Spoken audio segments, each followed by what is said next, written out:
हमारे पास म्यूके होता है, म्यूके जो होता है म्यूके, क्लियर है? जो बेटा म्यूके होता है, मैं आपसे क्वेश्चन पूछ रहा हूं कि जो म्यूके होता है मेरा, वो खिसकने वाली वस्तुओं के, जो खिसकती नहीं है वस्तुएं, खिसलाए जाते हैं, है ना, खिसकने वाली वस्तुओं के वेलोसिटी पर डिपेंड करता है या नहीं, यस या नो? सोच समझ के जवाब देना। जो म्यूके होता है, म्यूके खिसकने वाली वस्तुओं के, क्लियर है? मैंने क्या बोला? खिसकने वाली वस्तुओं के वेलोसिटी पर डिपेंड होता है या नहीं, ये बताओ खाली। हाँ,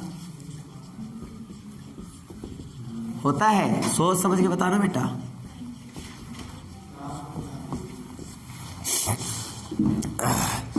खिसकने वाली वस्तुओं के जो म्यूके होता है, उनके लिए म्यूके का मान जो है उनके वेग पर निर्भर करता है या नहीं, तुम्हें बताना है। गतिज घर्षण गुणांक का मान वेग पर निर्भर करता है या नहीं, कुल मिला के बात ये बताना है।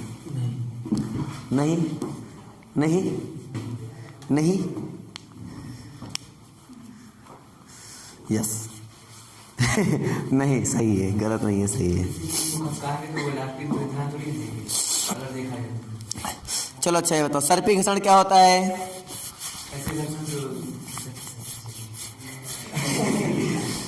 सरकते हैं एक दूसरे पृष्ठ पे, क्या होते हैं? सरकते हैं। जैसे ये घर्षण कौन सा है? सर्पी घर्षण है, ठीक है। अब यहीं पे इसका घर्षण कौन सा? जब ये लौट रहा है तो लोटनी घर्षण हो गया। अच्छा, लोटनी घर्षण ध्यान समझना, इसके एरिया के, सॉरी एरिया बोल सकते हो, एरिया ना बोल के तुम ऐसा बोल सकते हो, रेडियस के, रेडियस के क्या होता है? रेडियस पर डिपेंड होता है या नहीं होता? पहले ये बताओ, जो लोटनी घर्षण है वो रेडियस पर डिपेंड होता है या नहीं, हाँ या ना?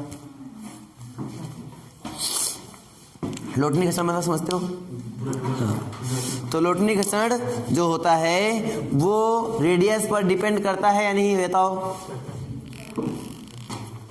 सर्कुलर फ्रिक्शन जो बोलते हैं लोटनी घर्षण, वो मेरा एरिया पे, रेडियस पर डिपेंड करता है। सोच के देखो एक बार,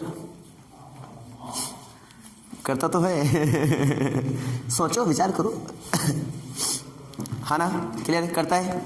और किस पर रेडियस करेगा? उसके नॉर्मल फोर्स पर पक्का करेगा। तो कोई अगर ऑब्जेक्ट है वो लुढ़क रही है बेटा, और सर्कुलर फॉर्म में, तो उसकी रेडियस पर निर्भर करेगा ये, और उस पर लगने वाले नॉर्मल फोर्स पर भी निर्भर करेगा कि नॉर्मल फोर्सेस का क्या होता है, यानी कि ये जो फ्रिक्शन होता है वो भी लोटनी के लिए, याद रखना, सर्कुलर के लिए, ऐसा लिख सकते हो, सर्कुलर के लिए क्या होता है? सर्कुलर के लिए ये होता है म्यूके, तो रहेगा रहेगा, क्यों? गतिज घर्षण है, इसलिए ये डिपेंड करेगा, किस पर डिपेंड करेगा? पहली चीज आर पर, है ना, नॉर्मल फोर्स पर डिपेंड करेगा, ये रिएक्शन फोर्स पर, इसको क्या बोलते हैं? प्रतिक्रिया बल, प्रतिक्रिया बल, है ना, और रेडियस पर भी डिपेंड करेगा उसके। तो ये फॉर्मूला बन जाता है, याद रखो। मतलब जितना बड़ा पहिया, जितना बड़ा पहिया उस पर फ्रिक्शन उतना ही कम। एग्जाम्पल लेता हूं, एग्जाम्पल लो, फ्रिक्शनल फोर्स उतना ही कम मिल जाएगा ना।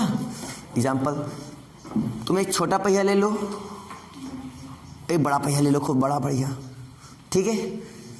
अब तुम जिसमें विरोध कम होगा उसका वेलोसिटी ज्यादा होगा। ढलान तो बराबर कर दें, हम ढलान को बराबर कर दें, ढलान को क्या कर दें? बराबर, और दोनों को एकदम जीरो वेलोसिटी छोड़ें, एकदम जीरो वेलोसिटी छोड़ दें। मेरी बात समझ पाए ना?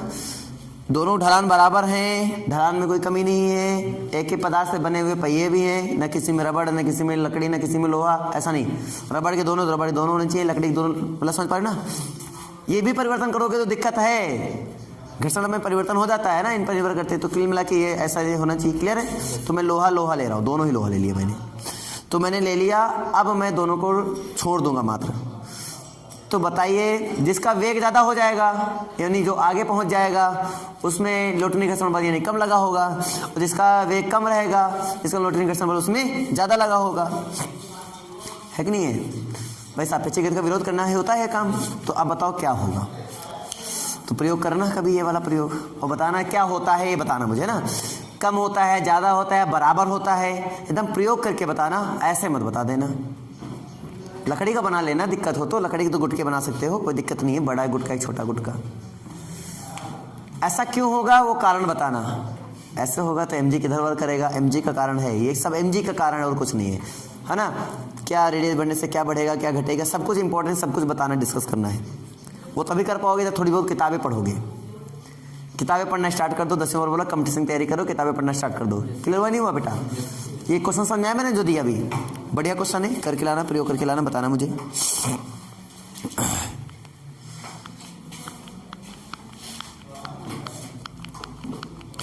अच्छा, यहाँ इसको म्यू के ना बोल के म्यू आर नाम दे दो, क्योंकि यहाँ पर ये अलग चीज हो जाएगा। अच्छा, जो म्यू आर होता है बेटा, म्यू आर, ये भी फोर्स है, ये भी फोर्स है, लेकिन जो यहाँ पे म्यू आर है, क्या उसका कोई यूनिट होगा क्या? अरे म्यू के नहीं होगा, ठीक है। यहाँ समझो पहले, mu R is equal to F circular, clear हुआ नहीं हुआ? सर्कुलर इंटू आर ले लो, अपॉन आर ले लो, इसको के ना देकर आर लो, क्योंकि के में क्या होता है ना कि यूनिट, क्योंकि के में क्या होता है कि दोनों रेशियो इक्वल हो जाता है ना। के ना लो, क्या तुम ये ले लो, आर ले लो। क्लियर नहीं? क्लियर है।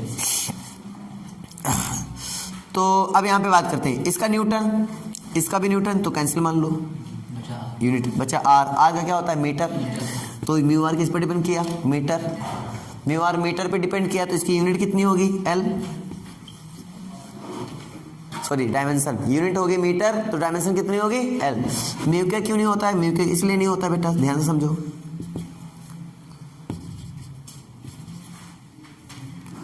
सर्कुलर हटा दो, ऐसा होता है। अगर ऐसा होता है तो ये ऐसा हो जाता है। जब सेम यूनिट होती है तो कहाँ से आ जाएगा? म्यू एस की बात कर लो, समझ में आ रही नहीं आ रहा है? बहुत, न्यूटन न्यूटन खत्म हो जाएगा। बस यही चीज लॉजिक है और कोई लॉजिक नहीं इनमें, ठीक है। कोई डाउट बताओ?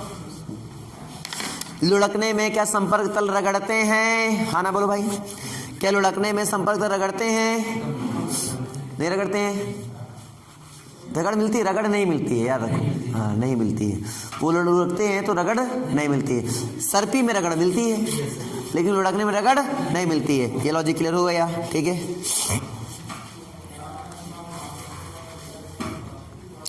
और पहिए केंद्र क्या होता है? आगे की ओर बढ़ेगा पीछे की ओर बढ़ेगा लुढ़कने में, तो हमेशा उसको क्या माना जाएगा? आगे की ओर। कि जो पहिए का केंद्र होता है वो किधर बढ़ता है? आगे की ओर, हमेशा आगे की ओर रहता है बेटा। जैसे इधर को फेंकोगे इधर ही तो जाएगा ना, है ना। तो ये चीजें होती है। लॉजिक को बताओ, दौड़ने के समय कैसे क्रिया प्रतिक्रिया के बल लगाते हो? सबको पता नहीं पता? हाँ ना बोलो भाई, ठीक है। अगर मान लो घर्षण नहीं तो क्या हम दौड़ सकते हैं? यदि घर्षण ना हो, घर्षण नहीं है तो क्या हम दौड़ सकते हैं? हाँ नहीं, तो मतलब दौड़ने के लिए घर्षण जरूरी है। अगर हम दौड़ने में, कल ये एग्जांपल मैंने दिया था, कल ये लेक्चर का वही जो मैंने कल लेक्चर जहाँ से खत्म किया था बेटा, लेक्चर वहीं से स्टार्ट हुआ है। यानी कल का लेक्चर अगर नहीं देखा तो ये लेक्चर में हवा हवाई चल रही होगी भी। वो कल ज़्यादा बड़ा नहीं हुआ था, 20 आई थिंक 20-22 मिनट का हुआ था, लेकिन 20-22 मिनट में काफ़ी डिस्कशन हो चुका था, है ना। और उसमें मैंने साइकिल वाला भी एग्जांपल बता दिया था, ठीक है। तो हमारे लेक्चर सब रिकनेक्टेड है एक दूसरे से, सब लौट फेर के एक दूसरे से कनेक्टेड हो। जैसे मान लो ये वाला लेक्चर पूरा सेम कल वाले लेक्चर पे डिपेंड है। कल मैंने जहाँ से एंड, आज वहाँ से स्टार्ट, बस ये अंतर हुआ है मेरा। तो बताइए, तो मैंने कल बताया था कि दौड़ने में हम इसको धक्का देते हैं तो हमें आगे धक्का देते हैं, सब बताया था मैंने। एक्शन रिएक्शन ला भी इसमें बता दिया था। लेकिन जब फ्रिक्शन ही नहीं होगा तो धक्का कहाँ दे पाओगे? फंसेगा ही नहीं, फिसल जाएगा। जैसे छोटी चीज़ निकली होती है, जैसे कांटा ही निकला होता है, कांटा हल्का सा खरकता रहता है, पकड़ में नहीं आती बात। पकड़ में तो कांटा निकाल पाते हो नहीं, वो एक बार पकड़ में आ जाए, पकड़ में आ जाए मतलब फ्रिक्शन लग जाता है। और फ्रिक्शन मतलब दांत तुम्हारा अप्लाइकेबल, दांत भी लग गया, फ्रिक्शन भी लग गया। तो अगर वो फिसल जाएगी तो कहाँ पकड़ में आ रही है? मतलब बोले फिसल रही तो मतलब पकड़ में नहीं आई तो बल नहीं लगता है, बल नहीं लगता है तो चीज़ निकलती भी नहीं है। दबा ले जाते हैं उसको, एक बार दब गया तो फिर तो जान लो उसको बाहर ही आना, दिक्कत नहीं है, तो बाहर आ जाता है। लेकिन जब तक वो दबाते नहीं हो तब तक तो बाहर आ पाता है क्या? नहीं। फिर हम लोग इसके किनारे किनारे गड्ढा करते हैं। ये तो करते हो, गड्ढा ही तो करते हो, मतलब खोदते मतलब क्या गड्ढा करते हो? गड्ढा करते किस लिए? ताकि हमारी पकड़ बन पाए। ये तो चिमटी लेकर आते हैं तो नखूनों से एकदम कुछ होते राक्षस से नखून रखे रहते हैं, ठीक है ना। तो फिर उसी नखून से पकड़ते हो, फिर बढ़ते निकालते हैं। पकड़ बनाने के लिए क्या नाम है, एरिया का बहुत इंपॉर्टेंट रोल होता है। जितनी एरिया बढ़ाओगे आपका फोर्स उतना ही ज़्यादा लगेगा, जितना एरिया कम करोगे आपका फोर्स उतना कम लगेगा। जैसे कि इस पर बल लगाओ, इस पे हमें, क्योंकि हमने बताया ना आपका बल अप्लीकेबल इसमें कम हो पा रहा है, यानी आपको ऐसा लग रहा है बहुत बल लगा रहे हैं, लेकिन इस पर बहुत कम अप्लीकेबल हो, क्योंकि हम एक कम एरिया पकड़े, हमें बहुत ताकत लगानी। इतने को सोचो, कोई वेट नहीं इसका खास, अनुभव करना चाहते हो? इसको ऐसे करो, ऐसे पकड़ो, ऐसे इतने में पकड़ो, बात इतने में, खाली नोक से पकड़ो, नोक से, पीछे नोक से, नोक हिस्से से पकड़ो, नोक हिस्से से ऐसे पकड़ो, लग रहा है ताकत। और एक बार ऐसे पकड़ लो, ऐसे, कितना हल्का फील लगा होगा इसको पकड़ने के बाद, ये कितना हल्का फील लगा होगा यहाँ से। एक बार नोक से पकड़ो, ऐसे पकड़ो, ऐसे ऐसे ऐसे ऐसे पकड़ना, ऐसे ऐसे नहीं, ऐसे पकड़ो, ताकत लगानी पड़ रही है बैलेंस नहीं बन रहा है ना। और एक बार अब ऐसे पकड़ लो, देखो कितना हल्का फील हुआ, लगा कि यार कुछ पकड़ा ही नहीं है। क्या अनुभव किए? है वही चीज, मास उतना ही है। किसी को उठा के फेंकना बेटा, बैलेंस बना के उठाओ तो हम बता रहे उठा के आराम से फेंक सकते हो, लेकिन अब पता चल रहा है खाली यहाँ टांग लगा रहे हो, कहीं यहाँ ऊपर, तो फोर्स में मारा नहीं लग पाता है सेटिंग से। एक्चुअली में तुम उतना वेट आराम से उठा सकते हो, लेकिन सेटिंग से उठा नहीं रहे हो। क्लियर नहीं हुआ? यानी तुम राजन उठा के फेंक सकते हो, कोई दिक्कत नहीं है, लेकिन सही जगह तो उठाओगे तो द्रव्यमान केंद्र का बड़ा इशू रहता है, मैं वो भी समझाऊंगा विस्तार से। ये तो समझ में आ गया होगा कि बेटा बल लगाने के लिए क्षेत्रफल बड़ा मैटर करता है, और क्षेत्रफल भी मैटर करता है, यहाँ पे द्रव्यमान केंद्र भी लग रहा है, बहुत कुछ लग जाता है। एक चीज़ों में एक चीज़ बताऊँ मैं, तभी तो धीरे धीरे करके हम लोग पढ़ते हैं। फ्रिक्शन है, फोर्स के लिए एरिया है, प्रेशर है, क्या क्या है, बहुत कुछ है। हम लोग धीरे धीरे सब कुछ पढ़ेंगे, है ना, इकट्ठा नहीं पढ़ सकते। ये सबको कल लॉजिक क्लियर हुआ कि नहीं हुआ? सारी बातें क्लियर हो गई, ठीक है। अगला पॉइंट इसमें आता है, गाड़ी वाला एग्जांपल आता है। ये बहुत बढ़िया क्वेश्चन है, और आई थिंक ये तुम लोग समझदार भी हो, जवाब देना भी चाहोगे, नहीं देना चाहोगे? आपने कभी ट्रक में सामान ले जाते हुए देखा होगा? नहीं देखा? देखा है। ट्रक में सामान रखा हुआ है और वो फिसल नहीं रहा है, इधर खिसक नहीं रहा है, एक यूनिफॉर्म वेलोसिटी में अगर ट्रक चल रहा है तो समतल वो जो ट्रक हो गया और ये एक जो गुटका रखा उसके बीच में जो फ्रिक्शन लगता है, वो कैसा फ्रिक्शन होता है?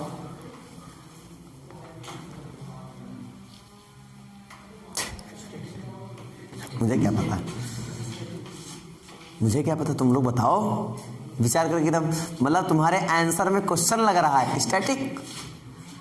हम हाँ बोल दे तो खुद सही बता, लेकिन ना बोल दे तो हम तो पूछ रहे थे मतलब अपने आप को एकदम क्लियर रखना चाहते हो। स्टैटिक होगा सर, ये सब बोलो स्टैटिक, हम क्यों बताएं हाँ या ना? तुम क्लियर करके बताओ मुझे।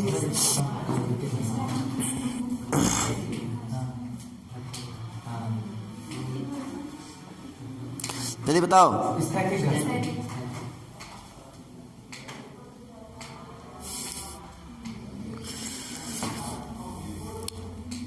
चलो मैं आपको दे देता हूँ, एक ट्रक को बना देता हूँ एक, तो समझ स्टैटिक होगा ना, ठीक है, ओके।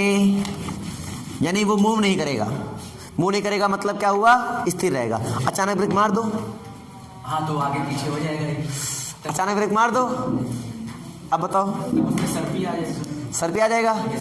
क्यों और कैसे? यार समझ में आ रहा नहीं आ रहा है, कैसे बैलेंस है, कब ये स्थिर रहेगा? कंडीशन याद है, बैलेंस की कंडीशन याद है, स्थिर रहने की, इस तरह की कंडीशन याद है कि नहीं याद है? बताओ, याद है। तो हमने जो फोर्स लगाया, अगर उसका मान कम होता है ज्यादा होता है? कम हो, मतलब स्थिर रहने के लिए ये मान किससे कम होगा? एफ एस मैक्स से कम होगा, तब तो ठीक स्थिर रहेगा, पार्टिकल तो तुम्हारा जो है वो न हिलेगा ना डुलेगा। लेकिन जैसे ही ये फोर्स क्या हो जाता है ज्यादा, तो ये क्या हो जाएगा? तुरंत खिसक जाएगा। अब होता क्या है बेटा, समझो मेरी बात को, जब हम यूनिफॉर्म वेलोसिटी में चला रहे थे तो उसमें जो लगने वाला फोर्स था, कहीं ना कहीं ये चीज़ कम थी, एक चीज़ क्या थी? ज़्यादा थी। और जैसे हम ब्रेक लगा देते हैं तो ये चीज़ जो लगने वाला बल है वो कम पड़ जाता है, ये बल क्या हो जाता है? कम, क्योंकि इधर का वेग कम पड़ गया, और ये चीज़ एप्लीकेबल ज़्यादा हो जाती है। तो जैसे ये ऐसे होती है तो तुरंत हमारा हैवी हो जाता, तो खिसक जाएगा, दर्द नहीं समझे क्या मेरी बात? आ गई। अच्छा बात करते हैं डायरेक्शन किधर होगी।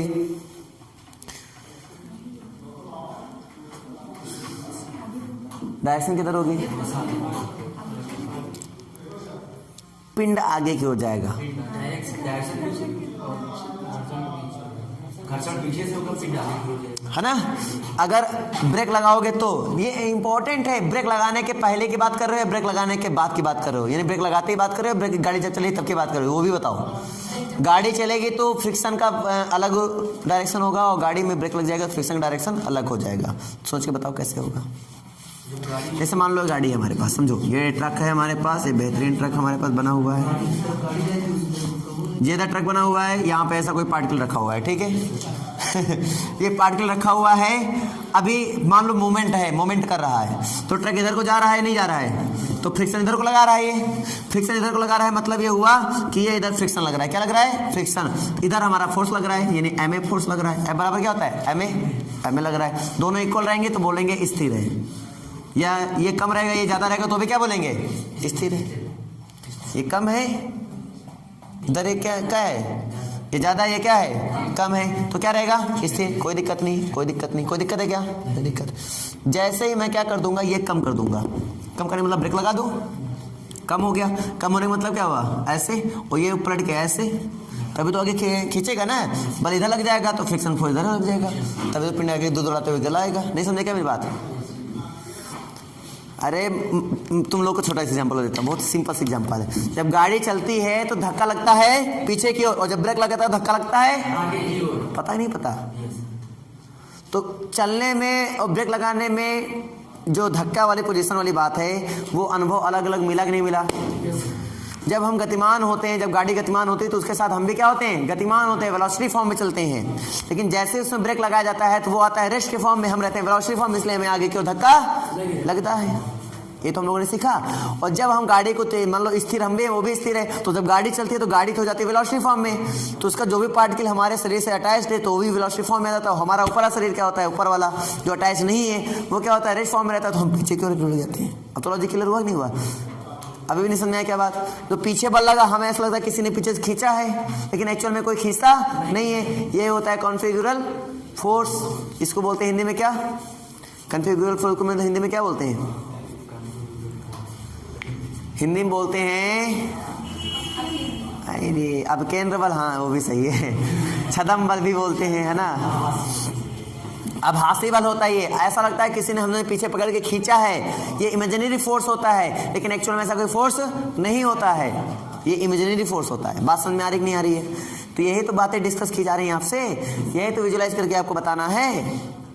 चीजें वही हैं, लौट फेर के तुम्हें कहीं ना कहीं हर थ्योरी को मिक्सअप करना है। ये लास्ट में कोई एक चीज उठाओगे तो उसमें कितनी थ्योरी इस्तेमाल हो जाएगी तुम सोच भी नहीं पाओगे। हमने बोला ना हमारे एक्सीडेंट में कितनी थ्योरी इस्तेमाल हुई है, देखो मैंने सब बताया था तुम्हें, हर एक चीज न्यूटन के सारे नियम पे याद आए धन धन तो फिर तुम्हें समझाई गई। अब मुझे बताओ प्रॉफिट क्या क्या है, एडवांटेज क्या क्या है फ्रिक्शन के। फ्रिक्शन अगर है तो एडवांटेज क्या क्या है, जरा सोच के बताओ। पहला एडवांटेज बताओ मुझे क्या है? हाँ, गाड़ी में ब्रेक लगाना, गाड़ी में ब्रेक लगाना, हाँ, तो यानी घर्षण की सहायता से हम लोग चलना हमारे लिए आसान हो चुका है ना। चलना आसान है कि नहीं है? घर्षण की सहायता से चलना आसान, तो पहला सही है, पहला। और दूसरा बताओ?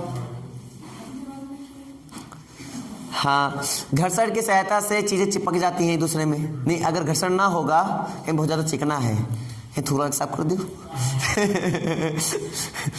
अगर चिकना होने का मतलब क्या हुआ? चिकना होने का मतलब क्या हुआ? उसमें घर्षण कम है, पक्का देखो निकल जाती है और घर्षण ज्यादा होगा, इसका मतलब क्या है? चिकना कम है तो मतलब घर्षण ज्यादा है। क्लियर नहीं क्लियर? चिकना ज्यादा है मतलब घर्षण कम है, और घर्षण कम मतलब चिकना ज्यादा है। क्लियर हुआ कि कम है? क्लियर हुआ कि कम? क्लियर हुआ, हो गया। अगला, घर्षण के आधार पर ही ब्रेक लगाते जाते हैं, तो समझ में आ ही रहा होगा। घर्षण के आधार पर ब्रेक कार्य करते हैं, नहीं तो कार्य नहीं करेंगे। ये पॉइंट क्लियर है? डाउट है? क्लियर है? अगला पॉइंट, घर्षण के बिना लिखना संभव नहीं है। घर्षण के बिना लिखना संभव नहीं है। देखो जहां तेल लगा होता है कहीं वहां बहुत कम पेन चल रही है, अनुभव किया नहीं किया? कहीं जहाँ तेल कम ज्यादा लगा है, कहीं तेल लगा, कहीं क्या, कहीं चलना का मतलब कि थोड़ा सा कम कम चल रहा है, कहीं क्या, कहीं तेल लगा है। अगला, किसी मशीन के एक भाग से अन्य भाग तक बेल्ट, हाँ बेल्ट जो चलते हैं आपके चक्की वक्की, तेलने पुराने गए हो, बेल्ट अगर घर्षण नहीं होगा तो वो कैसे वर्क करेगा। पट्टी वाली जो चक्की देखा होगा ना तुमने, पट्टा लगा के मोटर उधर रहता है, उससे कई सारी चीजें वो चलाते हैं, कैसे पॉसिबल है सब। ये पट्टा वाला सारा कार्यक्रम पॉसिबल है किसकी वजह से, घर्षण की वजह से। अगर ये मान लो घर्षण ना हो तो, अगर घर्षण नहीं होगा तो पट्टे वाला काम तुम्हारा क्या हो जाएगा, फेल हो जाएगा। तो इसलिए देखा जा रहा है पट्टे वाला काम किससे पॉसिबल हुआ है, घर्षण की सहायता से ही पॉसिबल हुआ है ना। नहीं समझे क्या बात। तो हमने क्या किया, पहला लाभ बताओ क्या सीखा हमने, चलना आसान हुआ। दूसरा लाभ बताओ क्या आसान हुआ, ब्रेक लगाना है ना, ब्रेक लगाना। तीसरा चिपकाना, यानी कि चिप अगर वो नहीं होगा चिपकेंगी नहीं कोई चीज़ है ना। तीसरा, चौथा लिखना, पांचवा पट्टा वाला एग्जाम्पल है ना। कहानी क्लियर नहीं हुआ, किसी पट्टे वाले से चीजें जो चलती हैं वो चीज संभव नहीं हो पाएंगी। हानियां बताओ। अच्छा हानियां जैसे हम लोग अगर मान लो, ये समझो अगर मान लो घर्षण कम होगा तो पेट्रोल कम लगेगा है ना भाई। एक बार चल गई चीजें तो फिर गाड़ी बंद कर, तो गाड़ी जा रही, घर्षण मान लो नहीं है, एक बार तुमने स्टार्ट कर दिया, अब कोई एक्सटर्नल ज्यादा फोर्स नहीं लग रहा है, ग्रेविटेशनल फोर्स आया कि नहीं आया। तो हमने क्या बताया अभी, हानियां में क्या पहली बात बताई मैंने कि हमारे सापेक्षिक गति का विरोध, ये पहली हानि है। हमारे सापेक्षिक गति का विरोध करना इसका बड़ा सबसे खतरनाक हानि है, क्योंकि इसकी वजह से हमें बार बार पैडल मारना पड़ता है। एक बार पैडल मारो फिर रुक गई, फिर मारो पैडल, फिर रुक गई जाती है, तो हमें लगातार पैडल मारना पड़ता है। हम लोग पैडल मारते मारते थक जाते हैं, उसमें नहीं थकते हैं क्या, किसकी वजह से थक रहे हैं, घर्षण की वजह से थक रहे हैं। बेचारा घर्षण अगर सापेक्षिक गति का विरोध ना करता, गति का विरोध नहीं करता, सापेक्षिक गति का विरोध करता है, अगर सापेक्षिक गति का विरोध ना करता तो बिंदास हम बढ़िया एक बार पैडल मारते, फिर दंदनाते हुए बढ़िया बैग लेने की जरूरत थी, साइकिल से आते, फिर दंदनाते हुए लेकर आते, कोई दिक्कत ना होती, बढ़िया एक बार पैडल मारते, फिर नजारा देखते, हेलो क्या हाल है, सारी कहानी बढ़िया करते हुए आते। पहली हानि समझ में आई कि नहीं आई, क्लियर हुआ। दूसरी हानि बताओ भाई।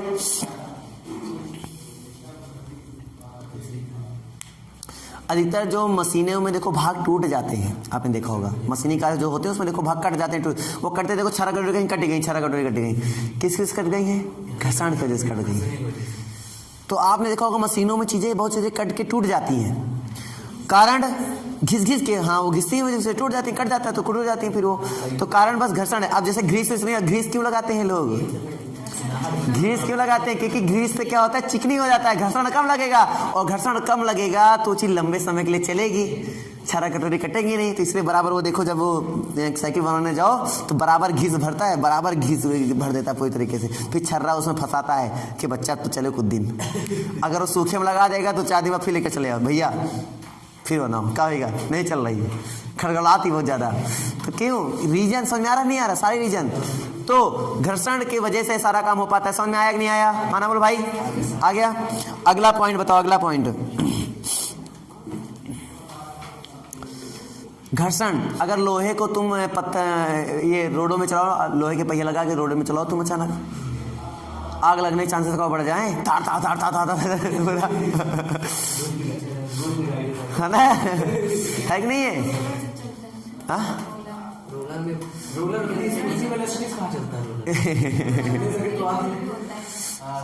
अरे भाई साहब प्रेशर होता है उसमें, वेलोसिटी बहुत कम होती है, और जब हम लोग 80 रफ्तार में गाड़ी भगाते हो, लोहे के पहिया हो, 80 रफ्तार में गाड़ी भगा दो, मोड़ दो एक बार जरा दिमाग खराब हो जाएगा बेटा, अभी समझ नहीं पा रहे हो तुम बातों को, एक बार करके देखना।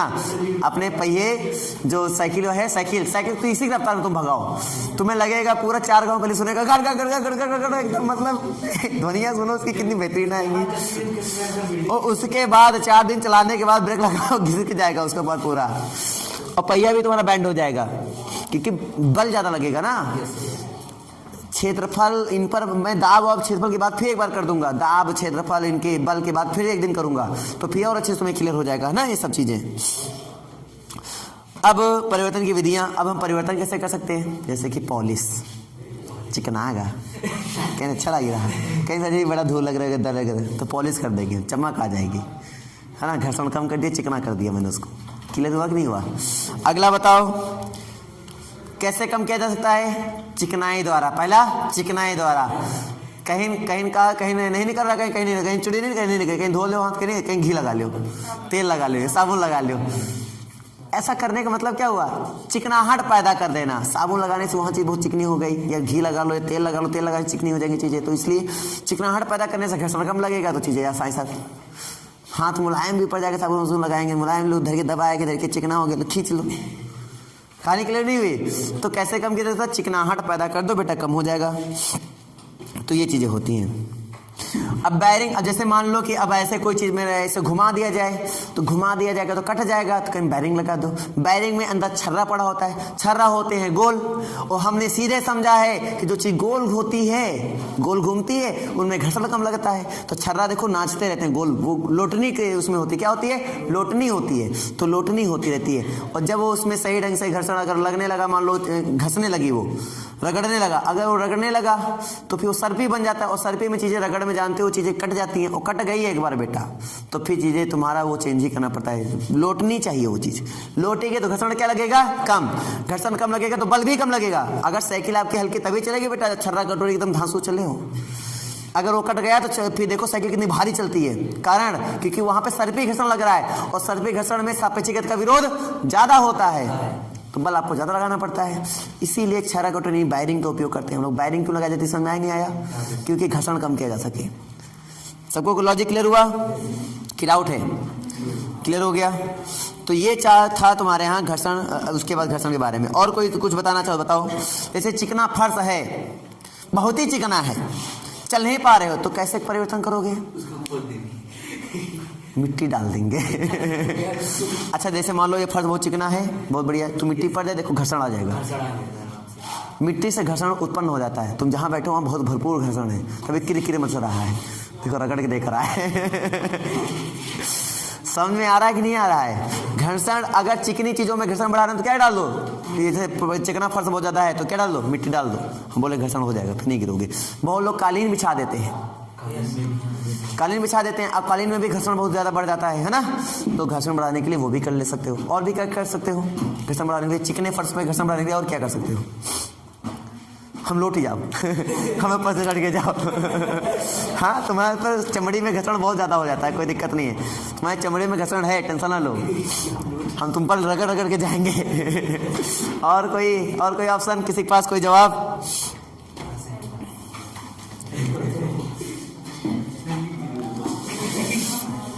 अच्छा, घर्षण को बढ़ाने के लिए हम लोग टायरों में रबड़ का उपयोग करते हैं। टायरों में रबड़ क्यों लगाया जाता पता है? हाँ, ताकि वो अपना बल ज़्यादा लगा सके, नहीं तो घर्षण कम रहेगा। लोहे वाले में ईंधन ज़्यादा लग जाएगा बेटा, लोहे वाले में ईंधन ज़्यादा लगेगा। क्यों? क्योंकि वो घर्षण उसके बीच में कम लग पाएगा, और घर्षण कम लग पाएगा तो भैया नाचेगा, तभी तो आग लगने चांसेस हमने बताया ज़्यादा हो जाता है ना, और टकराव भी ज़्यादा हो जाता है उसमें। लेकिन जब रबड़ होता है तो रबड़ में घर्षण परिहार पाया जाता है, रबड़ में लोहे के अपेक्षा घर्षण ज़्यादा होता है। तो आपने देखा होगा रबड़ अधिकतर हम लोग यूज करते हैं ना, टायरों में रबड़ की मात्रा होती है, रबड़ ही उसको हम मान रहे हैं ऐसा। टायर वगैरह जो होते हैं वो इसलिए ताकि घर्षण के मान को क्या किया जा सके? बढ़ाया जा सके, ताकि हमारा बल ज़्यादा अप्लाई हो सके, और हम आगे जैसे यहाँ फिसलन आ जाएगी तो हमारा बल कम अप्लाई होगा तो हम धीरे धीरे चलेंगे। हमें उतनी दूर चलना, लेकिन हमें धीरे धीरे चलना पड़ेगा। भले हमें जल्दी पहुँचना, लेकिन फिर भी हमें धीरे धीरे चलना पड़ेगा। बातें समझ आ रही? लेकिन घर्षण बढ़ गया, अब भनभनाते हुए भागो, भनभनाते हुए चलो, कोई दिक्कत नहीं आएगी। तो इसका मतलब क्या? रबड़ लगाने का कारण घर्षण के मान को बढ़ाना। घर्षण का मान बढ़ जाएगा तो मतलब घर्षण इसके बीच में, ताकि घर्षण अच्छे से होगा तो हम ब्रेक लगाएंगे तो हमारी चीज़ें इस समय सही समय पर रुक पाएंगी, है ना, ये चल पाएंगी। क्लियर हुआ नहीं हुआ? इसलिए यहाँ पर हम लोग रबड़ का यूज़ करते हैं। नहीं पता चला लोहा मारा, ब्रेक मारो, खसलती भी जा रही है, गाड़ी खसलती भी जा रही है, जल्दी रुकी नहीं रही है, क्यों? सही घर्षण उसमें कार्य नहीं करता है। इसलिए लोहे का पहिया नहीं लगाते हम लोग। लोहे पे बहुत सारे कारण है। अगर पत्थर में देखो लोहा मारो, आपने पिक्चरों में कैसे देखो कि कहीं पटाई निकल, कहीं देखो आग, उसमें आग ही लग जाती है, उनके तो अलग ही स्टाइल रहती है। फिर चारों पहिए में आग लगेगी एक साथ, फिर वो उसको ट्रेन की पटरी में चला सकते हैं, ट्रेन की पटरी में चला रहे हैं गाड़ी, धन धन धन धन धन, मतलब पूरा एकदम खिलवाड़ समझ लेते हैं। वो फिजिक्स की धज्जी उड़ाते हैं बेटा। बोलते हैं फिजिक्स के जितने नियम है ना, हमने बताया था ना पिक्चर में गोली चलाता है जो, कितनी बेहतरीन पिक्चर थी। बंदा गोली वहां चल चुकी, गुंडे ने उसके पेरेंट्स को मार दिया है, मारने के लिए गोली चला दी, वो 100 मीटर की रेंज में, वो जेल में बंद थे, वो जेल से निकले, जूता पहने, अभी गोली जा रही है। अब जूता पहनने के बाद वो बंदा गाड़ी ले रहा है, ठीक है, फिर बहुत गाड़ी भगा रहा है, फिर उड़ाएगा, फिर वो दीवार फाड़ेगा। दीवार फाड़ के आते हैं वो भी नहीं, सादा गेट तो मतलब हीरो के लिए गेट तो लगे ही नहीं होते, वो हमेशा दीवार तोड़ ही के आते हैं। समझ में नहीं आ रहा है? फिर वो तोड़ के आएंगे, फिर वो गोली जाएगी तो वो गाड़ी में लेंगे अपना स्टाइल से, तब वो कहीं बचेगी उनके पेरेंट्स। मतलब बताओ, पूरी साइंस की ऐसी धज्जी उड़ाते हैं। कुछ तो ऐसे होंगे बंदूक जा रही देखते रहेंगे, फिर ऐसे पकड़ेंगे, फिर ऐसे लेकर आएंगे, फिर ऐसे मोड़ेंगे तो उधर जाएगी तो गुंडा लग जाएगी। लो पूरी मतलब साइंस कैसी तैसी। मतलब टाइम को रोक दिया। एक मारा वो हवा में चल रहा, पहले सबको मारेंगे तो सब गिरेंगे एक साथ। तो ये सारी साइंस के विरुद्ध है बेटा। ये सब यहाँ नहीं हो सकता, सब यहाँ नहीं हो सकता। क्लियर नहीं हुआ? बात समझ में आएगी नहीं? आ गई? आ गई। तो हम लोगों ने जितना पढ़ा उतना क्लियर हुआ ही नहीं? हो गया। फ्रिक्शन से एक एक नंबर के बनने वाले सारे क्वेश्चन हम लोगों ने आप में डिस्कस कर लिए यहाँ पर। भाई जितने पॉइंट थे, जितने डिस्कस पॉइंट थे मैंने सारे डिस्कस किए। इसमें अगला पॉइंट आता है एंगल ऑफ फ्रिक्शन, वो हम लोग डिस्कस करेंगे लेकिन आज नहीं। एंगल ऑफ फ्रिक्शन कल डिस्कस, नया टॉपिक है ना, नया टॉपिक नए माहौल से डिस्कस किया जाएगा। एंगल ऑफ फ्रिक्शन समझा देंगे तभी से हम। फिर उसके बाद आता है resultant force exist by a surface on block, ये भी बता देंगे हम लोग। किसी ब्लॉक द्वारा जैसे फोर्स एग्जिस्ट होता है वो भी देखेंगे हम लोग क्या होता है।